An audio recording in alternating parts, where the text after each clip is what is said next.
Un match de derby contre le club, contre Directement Motema Pembe. Et quel a été notre tournement? Ils ont applaudi. C'était un comportement que nous avons jugé bon, surtout que cette équipe a été toujours considérée comme une équipe cible où il y a trop de hooligans au niveau de notre pays. Et le FC Renaissance, non seulement qu'il a perdu, il a eu à être sanctionné par l'organisateur, par la Lina Foot. On a retranché 9 points et ils ont joué le match, ils ont le même moral. Et nous avons effectivement voulu que ce comportement soit une référence, soit une leçon pour les autres équipes qui sont engagées dans ce championnat de la 23e édition de la Ligue nationale de football, pour décerner, pour le premier trimestre, selon nous avons dit pour le premier trimestre, donc on a décerné le trophée, le brevet de fair play à l'équipe de Renaissance du Congo. Et pour la zone ouest, nous avons dit pour la zone ouest, et nous ne sommes pas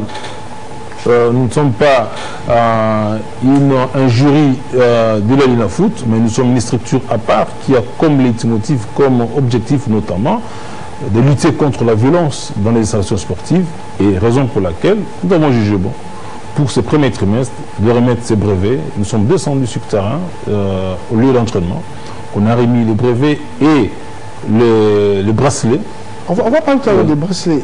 Moi j'allais dire, selon vous, qu'est-ce qui a changé entre les vacances, disons, et la reprise du championnat? Du côté des supporters, bon, je peux peut-être penser le président a sensibilisé, on a entendu, on a reçu aussi plusieurs fois. Qu'est-ce qui a changé pendant ce temps? Pour certains, c'est peut-être le calme avant la tempête, parce que nous sommes qu'en début de saison, peut-être qu'ils ont 15 points encore assez mieux placés, puisque peut-être avoir perdu avec Club et Directement Motema Pembe, on se dit c'est le calme peut-être avant la tempête. Ouais, je crois que ça a été le souci non seulement de la LISPED, mais de toutes les autorités qui gèrent le football.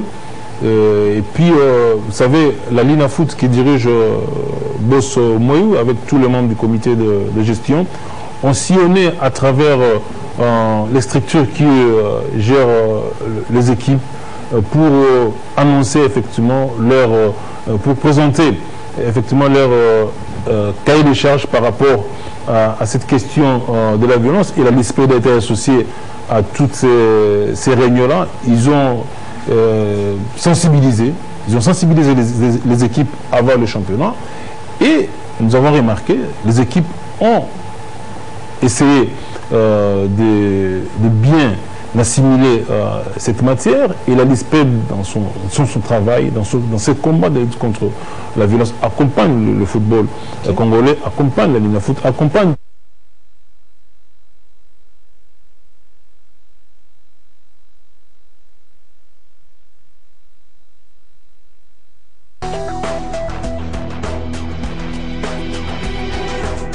Alonso, c'est le départ d'un projet durable. Pourquoi? Parce que Joseph Kabila est un président qui est dans des solutions durables. Tout savoir sur qui fait quoi, la face cachée de l'actualité nationale, panafricaine et internationale. Pour faire respecter la RDC, il faut une armée. Et aujourd'hui, cette armée que nous avons, oui, elle fait respecter la RDC. Nous allons dans un premier temps faire dissuader. Et si les cas échéants, les agressions continuent, ça serait peut-être mieux de traverser. Tout savoir sur qui fait quoi, les grands enjeux. Décrypter et comprendre les non-dits des événements, c'est dans Dessous des cartes. Beaucoup de militants quittent le PPRD pour le parti de Bahati. Oui, ça ce sont les dessous des cartes. Il faut que le PPRD se réveille.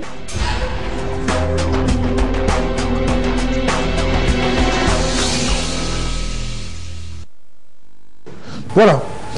Retour sur ce plateau, c'est la suite de ce Kinshasa direct un peu perturbé.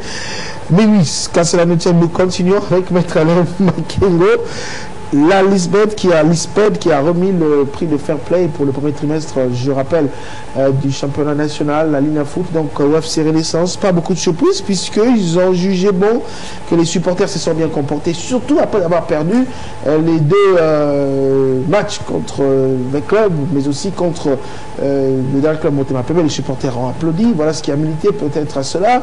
La question c'était de savoir est-ce que c'est le calme avant la tempête. On réfléchissait sur peut-être la sensibilisation des supporters, ce qui ont compris aussi que le football, c'était le fair play, on gagne, on fait match nul, soit on perd. C'est sur ça que nous sommes en train de réfléchir. Et la mission de la LISPED, notamment de lutter contre les violences dans les installations sportives, cette mission noble, question qu'on ouvre, qu'on refait peut-être rapidement. Est-ce que ce championnat a commencé sans violence, il faut le dire, avec beaucoup plus de calme que les deux peut-être précédents championnats? Oui, ça commence avec un calme, raison pour laquelle nous voulons effectivement qu'il y ait la paix à travers le sport dans ce genre de championnat. Nous avons déploré ce qui s'est passé à l'Est lors du match Mungano contre Dauphin Noir au stade Volcan, où il y a eu vraiment la violence. Je crois que nous allons continuer dans la même lancée. Nous sommes au niveau de la zone ouest. Si Dieu nous prête vie, on a des moyens. Et je crois qu'on va travailler avec la Ligne Foot, où le président et le comité de gestion sont vraiment à l'écoute de nos objectifs. Nous serons dans d'autres zones pour sensibiliser les uns et les autres par rapport à cette question de la violence dans les installations sportives. Alors, parallèlement, vous avez lancé également ce bracelet de fair play que vous avez. On voit pratiquement les couleurs de toutes les équipes sur la table. Quelle est cette démarche à travers ce bracelet? Qu'est-ce que ce bracelet? Ce bracelet aura quelle portée finalement? Quelqu'un qui me porte le bracelet, est-ce qu'il va intégrer cet esprit, cette vertu justement de fair play? Ce sont les outils que nous avons voulu mettre vraiment en marche pour que les gens intériorisent cet esprit de fair play. Des fois, nous faisons basculer, on fait défiler le banderole à travers les stades. Nous avons voulu vraiment entrer, être proche des acteurs. Aujourd'hui, nous avons fait cela. C'est avant. Nous avons donné à Officier Renaissance, il y a un de leurs donateurs qui a acheté pour eux. On a donné à l'équipe. Et je sais, il y a un ami avocat qui avait aussi payé pour le tout-puissant Mazembe, je crois qu'ils nous ont déjà envoyé, pour que nos joueurs, les dirigeants, les supporters qui viennent au stade, qu'ils aient en esprit ces messages de la non-violence, du fair play. Ce n'est pas seulement sur terrain, même dans nos relations journalières, même dans le fair play, ce n'est pas seulement pour le foot. Le fair play, c'est dans tous les domaines de la vie. Raison pour laquelle nous avons mis ces bracelets au niveau de notre sport. Et puis ce bracelet ne concerne pas seulement les sportifs congolais, même les étrangers, parce que lorsque vous voyez les messages de non-racisme, ça concerne les autres nations, ça concerne les autres races. Et raison pour laquelle la LISPED a mis ces outils, à part le banderole, à part les émissions, à part tout ce que nous faisons comme travail, comme méthodologie pour atteindre un bon nombre de sportifs, de supporters par rapport à cette question de la violence dans les installations sportives. Nous avons mis en exergue ces bracelets. Donc il y a toutes les couleurs, sauf là, parce que ça vient des États-Unis, sauf celui qui avait fait, il y a une couleur, il y a les gens de Motema Pembe se plaignent, ils disent que non, il y a le Renaissance V-Club, Tout-Puissant Mazembe V-Club, Emmanuel Maignon, Dibumba V-Club.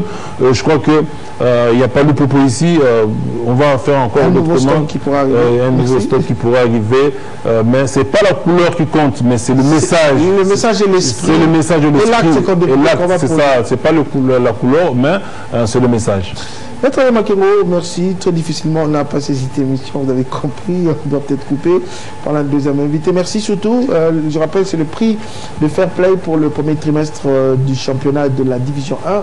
Prix remis. Peut-être moi, ça m'a surpris au FC Renaissance, qu'on a connu avec beaucoup de violence, surtout la fin de la saison passée. Et ce premier trimestre, le FC Renaissance, c'est avec beaucoup de fair play, ce qui a valu justement ce prix.